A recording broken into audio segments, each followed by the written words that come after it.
So ito yung ating may natuklasan na ako. So yan, problem solved na. Pag sinabing puno-puno, hindi na siya delay at hindi na rin siya nagbabawas kahit puno. Okay, paandalin natin. Dati kasi ang issue nito, pag pinaandar ko, 10 minutes, 10 seconds, nagbabawas ng isa kahit puno. Pero pag nireset mo puno, ito talaga as is na. Accurate na siya.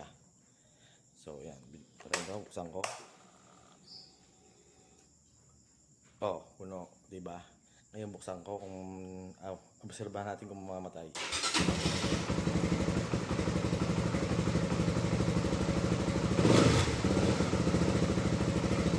Hindi siya nagbabawas. 1,001, 1,002, 1,002, 1,004, 1,005, 1,006, 1,007, 1,008, 1,009, 1,010. Yan. Hindi siya nagbawas, 'di ba? Hindi siya nagbawas ng isang bar. Yun ang issue ng mga flash, nagbabawas ng isang bar.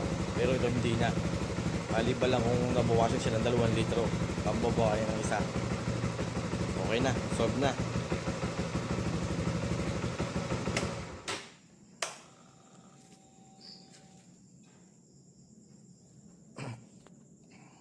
Yun. So wala na tayong problema. Problem solved na. So mamaya, sa susunod na video, ipakita ko sa inyo yung pagkakaiba ng pang Yamaha, pang NMAX at pang Honda. Ang ginamit kong fork dito ay yung original niya.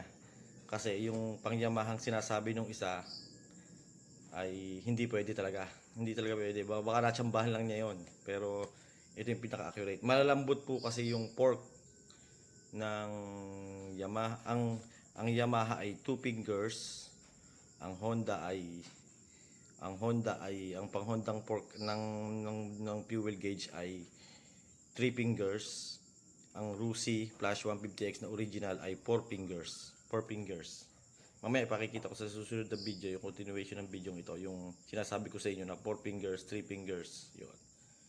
So, yung mga nakapalo, maraming salamat po. Sa bahay ko, ito, gabi na. Kasi inaral nga natin to kung bakit nagkakamero ng issue yung yung sa flash natin sa mga speedometer. So nalaman ko na inayos ko lang pala, ang kailangan doon ay align mo ng ayos yung mga port. Ito, yung mga port na ito tinatawag na port na kumakapit dito sa carbon. Sa board. Ito yung nasisira diyan, napupudpud ito. Kaya sabi, palitan mo ng pang Yamaha NMAX. Pwede. Kaya nga lang, ang pang NMAX ay 2 fingers lang. Kita nyo? NMAX yan ha. Ito yung dating nakalagay sa akin na pang Honda. 3 fingers. Yan. Tapos, yung nakalagay naman doon sa aking ngayon, yung stock niya. Yung ginamit kong fork ay yung stock ng Rusi Plus dapat. Kasi mas maganda ang stock ng Rusi Plus. 4 fingers yun. Tapos parang hindi siya gayang chrome. Yung pagkatanso niya matigas, tsaka medyo ang sa original ng Rusi Plus ay 4 fingers. Ito ay 3 fingers. Honda to, sa Honda naman to. Honda naman ang ginamit ko na board. Ito ay yan to mga Yamaha, hindi ko nagamit. Kasi pag tagal-tagal niyan, 2 fingers lang 2 fingers lang yung pang Yamaha Max. At saka NB2, B3 yan. 2 fingers lang yan. So ang ginamit kong ganito, fork, kung tawagin ito dito ay fork. Ang fork na ito, siya yung kumakayo dyan sa maliliit na fingers na yan. Yan, tignan nyo, yan. Ang nasisira dyan, ito, napupudpod. Pagtagal, maintenance din yan. Sa ating mga wear and tear, yan. So, yan yung nagiging issue ng ating mga flash. Kaya, nawawalan siya ng nagbabawas ng isang bar, minsan ganun. Kaya okay din yung nagsabi na, napalitan nyo. Pero ang gamitin yung fork, yung original. Pwede din yung pang Yamaha, kaya nga lang, make sure na itatama nyo dito sa mga paang yan. Sa mga pins na yan, yung sakto. Okay? Pero ang ginamit ko ay pang Honda. Honda pa rin talaga. Honda, ito. Ganito, yung board nito, yun ang ginamit ko.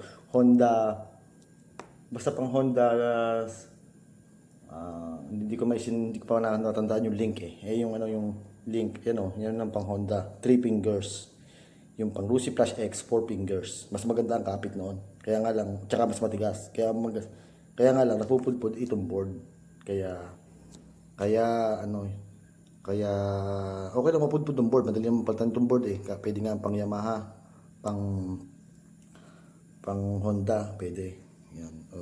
Ito lang basta ito lang gagamitin yung original nito. Kasi mas maganda ang original ng Rouge Plus. 4 fingers yun. Yung nagwawalis din eh. Kung tawagin dito, walis.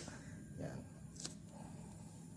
Yan. Yung pagkakaiba ng fork ng Yamaha NMAX, B1, B2, B3 at fork ng Honda floater, 3 fingers. At yung sa akin nakakabit ngayon, yung sa unang video ay 4 fingers stock.